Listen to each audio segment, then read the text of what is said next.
James P. Allaire was born July 12, 1785, in Annapolis Royal, Nova Scotia. Family had previously lived in New York, but because of his father's loyalist views, they had to flee when the British evacuated New York City after the signing of the Paris Peace Treaty in 1783. The revolution divided the Allaire family. In addition to Allaire's father, Peter Alexander Allaire, his uncle Anthony Allaire also held loyalist sympathies. Anthony served under the British armies during the war under the infamous Colonel Tarleton and in Major Patrick Ferguson's famed Rifle Corps during the Carolina campaigns. It was Colonel Tarleton who issued the notorious decree offering freedom to any slave wishing to join his army. Peter Alexander Allaire returned with his family to New York City sometime after 1793 and purchased a house at 29 John Street where he worked as a livery stabler. In 1802, at the age of 17, his oldest son, James Peter, began working for Francis Ellsworth, a brass founder in the city. James would marry Frances Duncan, a distant cousin, 2 years later, and he continued to advance at the brass foundry. He would eventually have 9 children, 5 of whom lived to adulthood. By 1806, having learned the brass business, James P. Allaire opened his own foundry.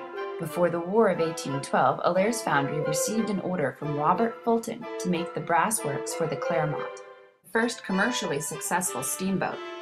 After Fulton's death in 1815, Allaire leased that gentleman's Jersey City shop and tools from the estate. He then took partner Charles Stoutinger, Fulton's chief engineer. Under that partnership, Allaire and Stoutinger built the engine for Fulton's last steamship engine design and the air cylinder for the Savannah, the first steam-powered vessel to successfully cross the Atlantic. Stoutinger died shortly thereafter. Allaire moved his business to Corlear's Hook in Lower Manhattan, where his brass foundry was located. By 1820, Allaire was operating the largest marine engine building shop in the United States. He held a number of patents for steam engine improvements developed at his shop known as the Howell Works. What initially interested Allaire in the property now known as the historic Allaire Village was the presence of significant quantities of bog iron ore. This bog ore, so called because of its formation in marshes and swampy areas, was a valuable resource in America.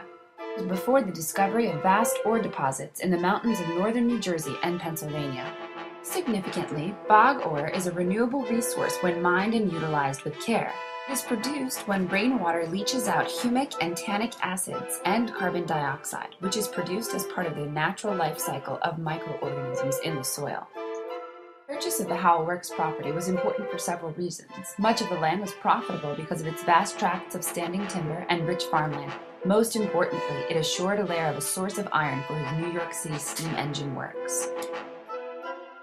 To learn more about James P. Allaire's empire, the bog iron process, and the history of the Howell Iron Works, visit us in beautiful Allaire State Park in Farmingdale, New Jersey, or visit us on the web, www.allairevillage.org.